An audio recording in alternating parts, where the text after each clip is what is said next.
Hi there, it's Lori Christos with Madonna and Child Jewelry, and I'm at home playing around with my jewels and trying to see how I can arrange my pieces to finish up my necklaces. I every season during the holidays I used to do about 4 shows, 5 shows, and then during COVID everything was just over, and I basically started up again doing 2 or 3 shows. This year I'm going out of town, so I'm only able to do 2 of them, but I usually make about 150 pieces for the shows, and I pretty much every year or every 2 years, everything's gone and I start over or I repurpose it again and make it look different. So I'm getting down to like bare bones where, I'm running out of my baubles and I'm not really going on the hunt much anymore. I'm waiting for some things to come in to finish up pieces. But I thought this was cool. I actually found this at, I haven't even touched it. And I don't normally buy costume. That's not my jam. I don't really, wear costume pins, some rhinestones, but it's really not my jam. But this year I wanted to do a estate jewelry box or vintage jewelry box instead of just religious at my shows. I do a lot of shows at religious schools, Christian Catholic schools, so my stuff is very popular there, and I have people that collect, they have like a dozen pieces and they keep coming back and buying and layering. So I just thought this was cool because this looks like something I would have tried to put together myself. And I know I've heard of the designer, it's Vintage Listener Fleur-de-lis necklace, but so the one I'm wearing I've actually showcased before in one of my videos, and it's a Spanish medallion. It has the Virgin Mary, the cutouts. It's on a sterling chain. I didn't show it on. You can wear it up or down, long or short, but it's a treasure of all treasures. I have a dealer actually in Argentina, so when, there's pieces that she knows I'll like, she'll send them to me. In fact, if I could just get up, without breaking everything in my room, because I have things hanging on top of things, hanging on top of things. This was the first piece not this one. Oh, they all look alike, but this was the first one I ever got from her. And I've never in my life ever seen it again. I really look sloppy today, but I got my nails done and they look nice. Okay. This one comes from the dealer in Argentina, the same dealer where I got this. This is silver, sterling, 800. This is like brass. Look at this. It's a miraculous metal. It weighs a ton. Look at this detail. So ornate, out of Spain. Beautiful, beautiful detail. I almost fell out of my seat when I opened it up.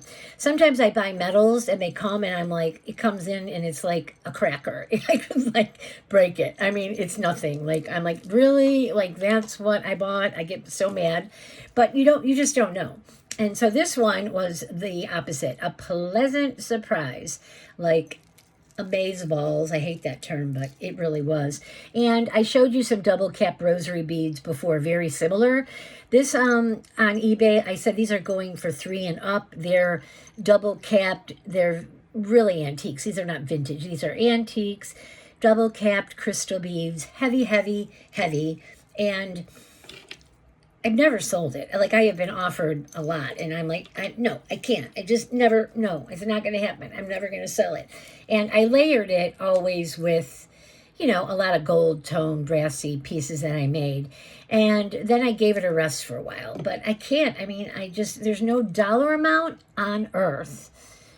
I mean, there might be one, but that I could ever part with this, because I would regret it the rest of my life and never find it again. And so it's something else. In fact, I'll show it to you on my bus, because today is like, I don't know, a wabi-sabi mishmash. I don't even know what I'm showing you, because my desk is just, it's just a bomb went off. But I'm still excited about, I put the wrong one on, sorry, I'll do it. Anyways, I started off on one thing and then I went off on a tangent to another piece. But as much as I want to always show you pieces that aren't religious, because I don't want to be, stereotyped as, oh, she only sells religious. It's nice stuff, but it's just religious. I'm not religious, so I don't want to go to her channel. Well, I'm not even religious. I love religious art. I don't go and pray. I pray to my, higher power in my home. I just believe in Jesus, the Virgin Mary, and God, but I'm not, as far as faith goes, I'm an Orthodox. We don't, have those same Christian Catholic rules. Okay, my boyfriend is a Catholic, and when he first met me about 9 years ago and came into my house with my collections of Madonnas and paintings, and if I ever show you this wall, you'd flip. I think I have it in one of my shorts. He was like scared of me. He's like, oh, what's your story? What's up? Like, you got a lot of religious stuff, and he was Catholic, so he was like, a little scared, like, he's being watched and judged, and I'm so cool and free with it. I'm like, lighten up. It's just, I love the art, and we went to Italy together, and I went into the Uffizi Gallery, and I saw, I have every reproduction on earth, and we saw a lot of the originals, and, Botticelli, and I was bawling. It was like embarrassing. It was very crowded. I was sweating my what off because it was hot in Italy in September, and I was drenched from sweat and tears, and I was so emotional. I feel like I must come from there. I don't know what I was there, but I am so connected to Italy. I'm Armenian. I've never been to Armenia. I would love to go, but Italy is my jam. I'll have to go every year because I'm in love with it. So. The Argentina one that I just, there's no room to even set a piece down on my table, that I'm wearing. This was showcased in one of my videos, my first one or a second one, and this is another one, you'd probably, have to rip it off my neck or something, or tie my hands behind my back for me to ever part. But I want you to see, this is what I strive to make on my own. If I can't buy these really rare, super, super expensive pieces, I'm going to make my own versions, which I've already showed you. I strive to make something that comes out of a treasure box. So this one I had originally had on pearls. I changed it out again and put it on a capped clear rosary. And, I did this by layering two pieces to get a medallion look, because I want it to look ancient, but it's very far from ancient, okay? Very far. This one is the other one, the gold tone one that came out of Argentina that I won't part with ever.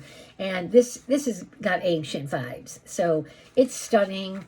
There are pieces out there. This one I probably could try to reproduce and never in a million years come close. But I strive to get that look on my budget, running around scrounging, looking for, sometimes I can make a necklace, 5, 10, 15, 20, and it comes out looking like, as I showed you in one of my last videos, I'm still drooling over this one. Still like right there where I can see it. Looks like it came out of Spain. Really not a lot to assemble. So what I was trying to get to before I went on a tangent is, I don't buy costume. I don't buy as is pieces. I generally change them out. But I ran into this piece at a thrift store by my house, and it's vintage listener fleur-de-lis necklace, and it's beautiful. Like, it's given me my vibes right here. So this one I'm definitely going to sell because I didn't make it. I think these run for like $75 retail. Now, if I could, because I know this is like a signed piece and it's a good designer, I would rip this apart, put rosary beads, add some dangles, and I just can't do it because this is beautiful on its own. Some people collect listener, so I'm not going to mess it up and change it and put my stamp on it.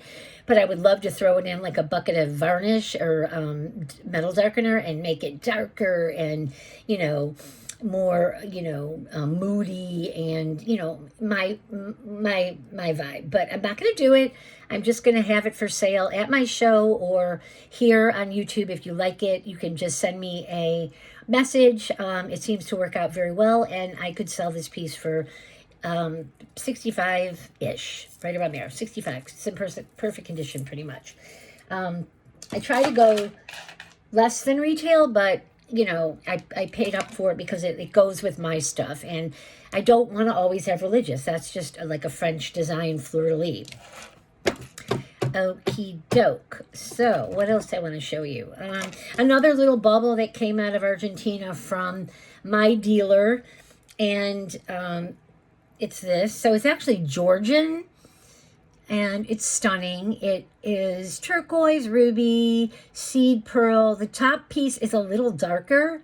I've got to get in there and actually clean it a little. It doesn't match the bottom, but it is so gorgeous. And it's sterling with these gemstones. And I paid a lot for this thinking, you know, this is going to be a mine piece.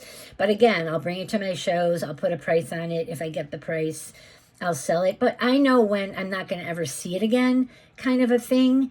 And I'm getting old, and I'm not going to be able to walk around flea markets and for the rest of my life. So when I see it now, I'm basically just, yes, bring it, get it. And then, you know, my daughter will inherit a lovely collection, or, you know, eventually I'll get sick of it and sell it.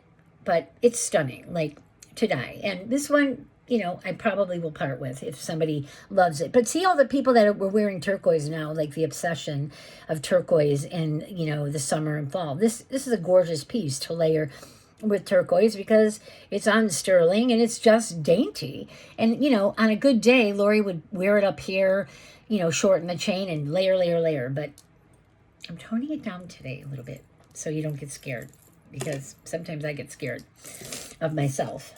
So other ideas, I was on actually we were on Kirsten's red resale yesterday. She had a piece from Italy that was like making everybody drool, and it was an Italian, like an antique, and it was just like a collar necklace, very ornate, filigree, and it had cherubs, and it had some Christophase stones. And that stone is not my color stone that I'm into, so I didn't buy it, and I'm kind of kicking myself right now.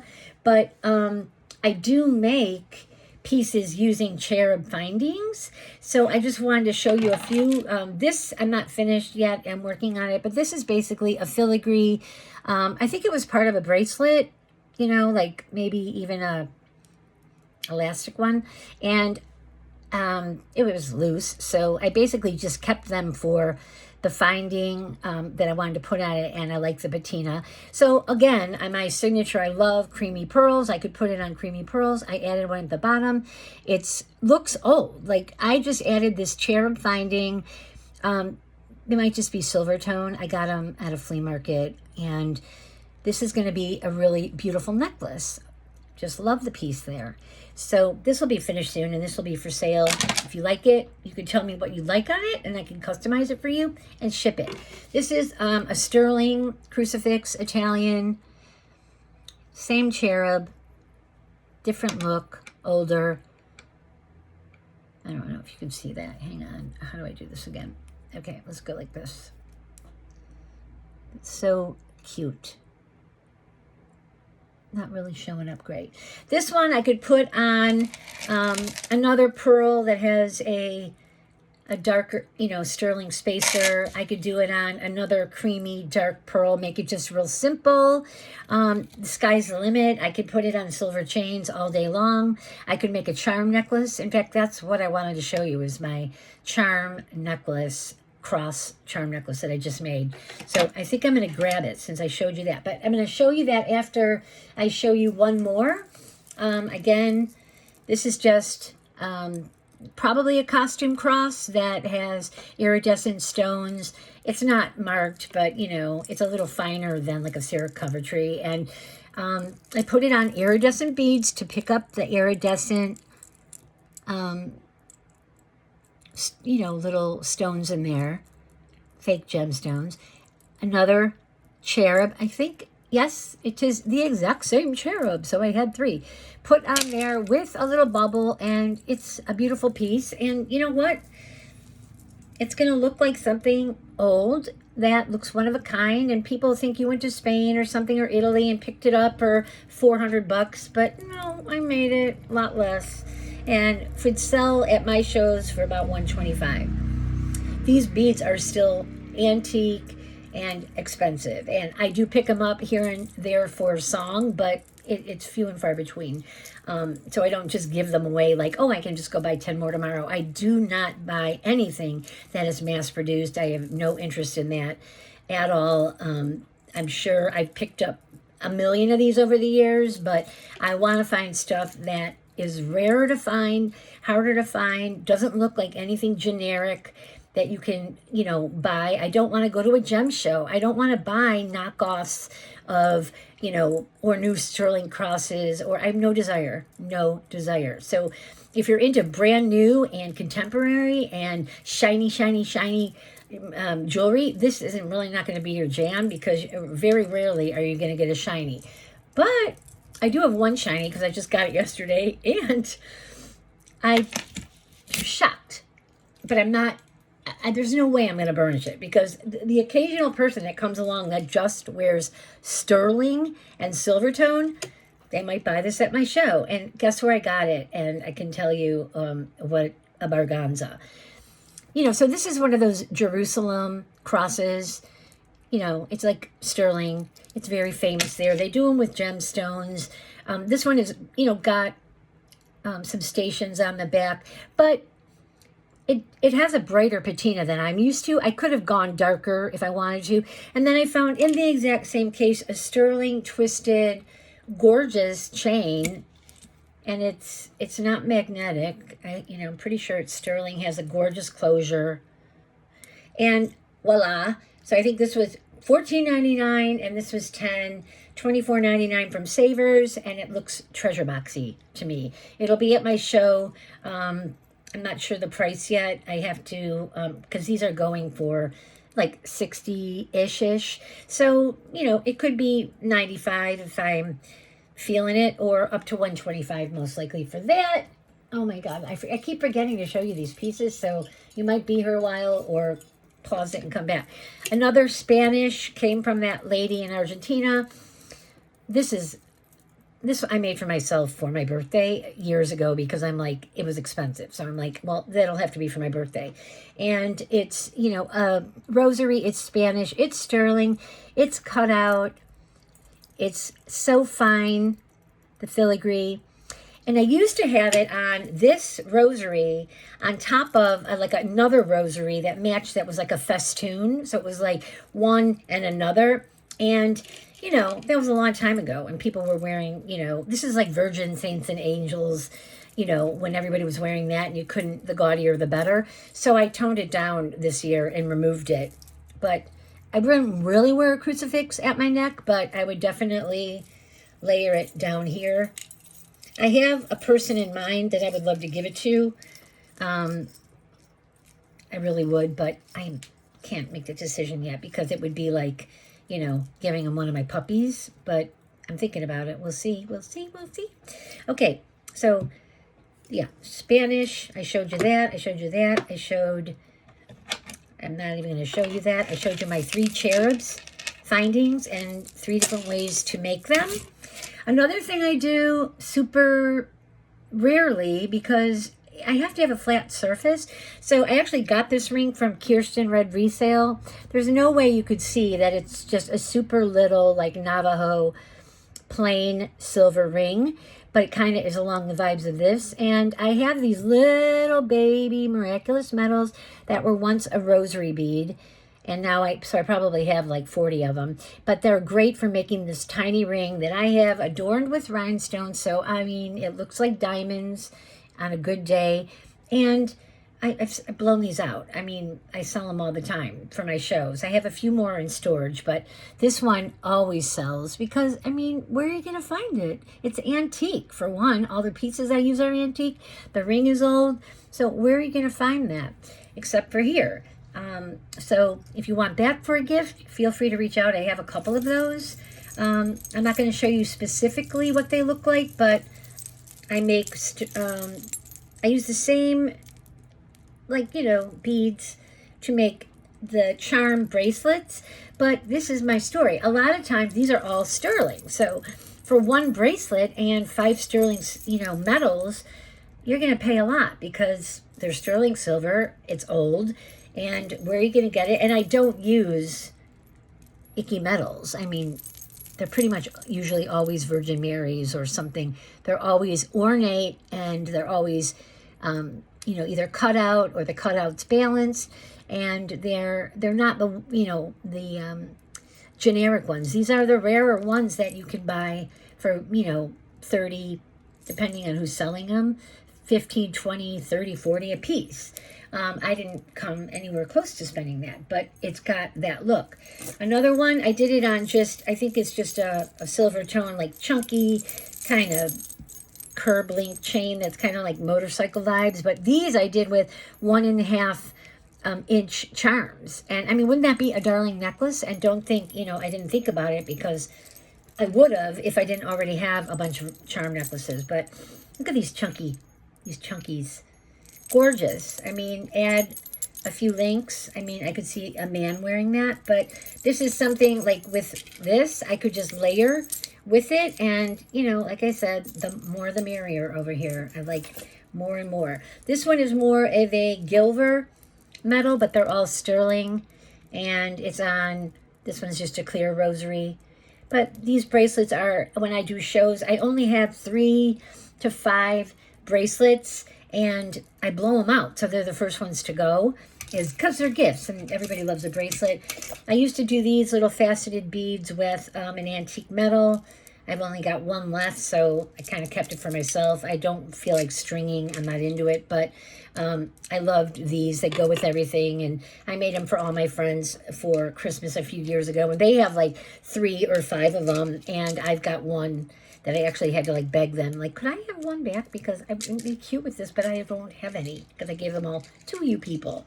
Very generous person here, so it's hard to believe, because I have still so much stuff, but the stuff is my passion, and it's what makes me happy. So I'm going to show you one more thing, and then I'm going to skedaddle it. I hope it's easy to find, so bear with me. I think it's right here. Oh, I might have to show you 2 more, and then I'm going to put them on this bus so you can see them. Okay. Yeah. Okay. Let's put this one down. Okay. So actually, I will start with the charm necklace that I promised you, and then I will show you one other piece that you could layer with it, and then I will be out of here. Okay. I didn't get any packages today, so I'm so bored. I'm like, where's my stuff? Where's my stuff? Okay.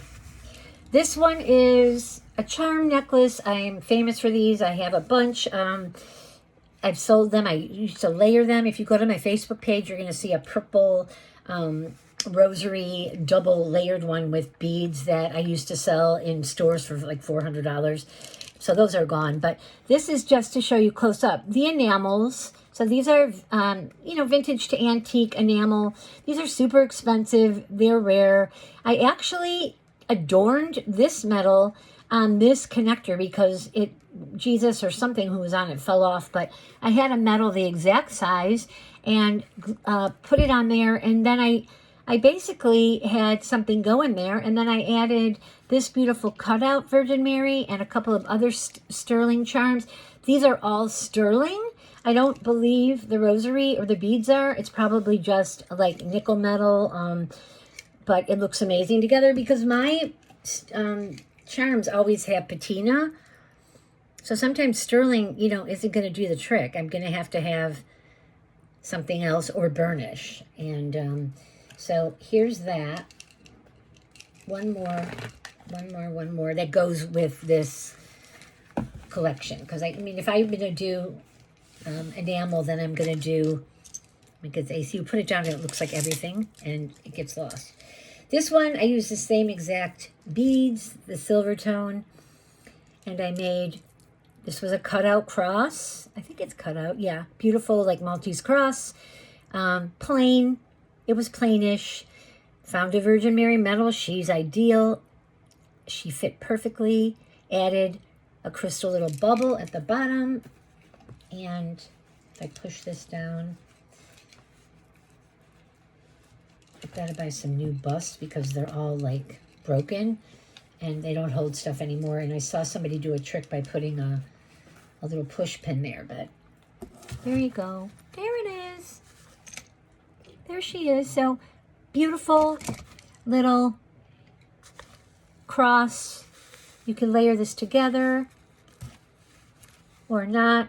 These are beautiful and rare. So, you know, when somebody's like, oh, that's a beautiful cross, like, is that from Spain or where did you get it? You'd be like, no, it's a one of a kind that, you know, you'd have to find the pieces and reconstruct yourself. So that's why I'm proud of my pieces, because I'll sell a piece at a show and then their friend will come back and go, oh, my friend just bought this, a bracelet or something, and I want to buy one. And I'm like, that was the last one. I don't have anything else like it. These are like one of a kind, but I could, you know, show you something similar. But I'll never, ever, ever, ever, ever, ever have the exact same piece. I mean, maybe 1 in a million. No.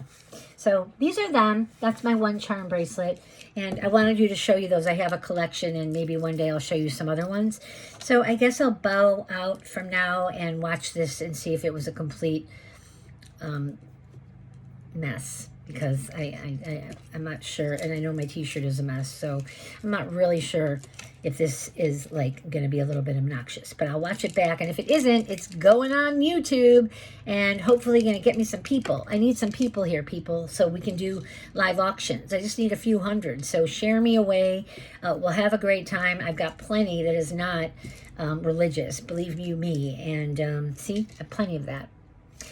Bought this from Kristen, red resale, right off her finger. Couldn't help myself. And it's fun. It's just fun to shop here online with all these YouTube sellers. I'm having a ball. So bye for now.